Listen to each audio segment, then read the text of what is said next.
Lidia, I'm telling you, Bastianich is like the best. We are so happy that you were here. My pleasure. You know, it's a joy. You are such a top chef, restaurateur, author. You've done it all. People love you. Buongiorno. It's nice to have you here. Buongiorno, Ernie. You know what? I want to hold your book up here because okay. this is terrific. You have such a reputation.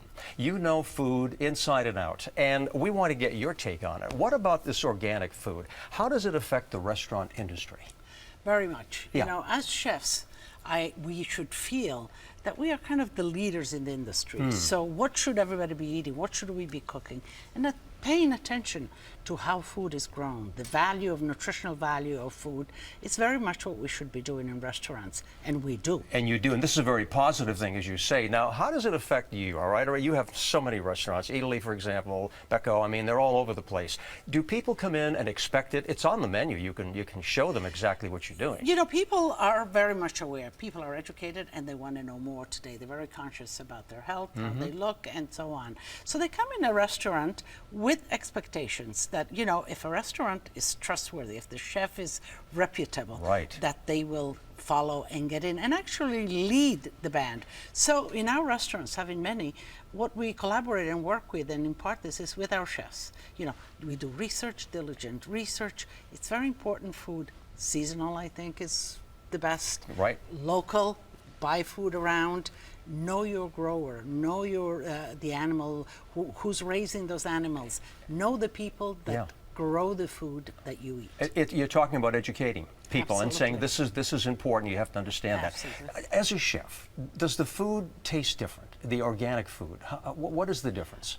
You know, I think, Ernie, I said yes and I could say no, but yes. Take, for example, a tomato. You know, we all have this with tomatoes.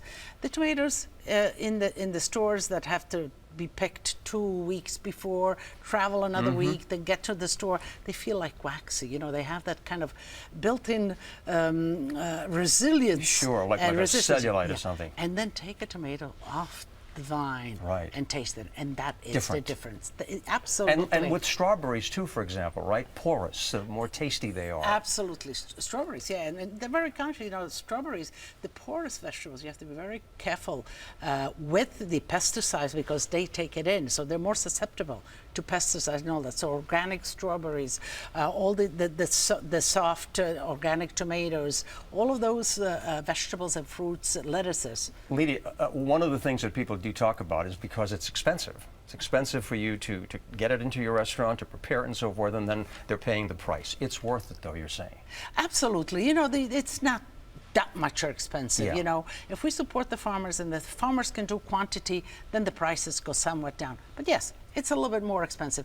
But you know, in Europe, the Italians, I think they spend 30 to 40% of their income on food. I think in America here we spend about 20%. Right. So, you know, take a lesson. Let's invest in good food, eat well, and feel well. Lidia Bastianich, we appreciate you being here. You're so good, and you're leaving for Italy tomorrow, right? I certainly am. Have yes. a great trip. Thanks.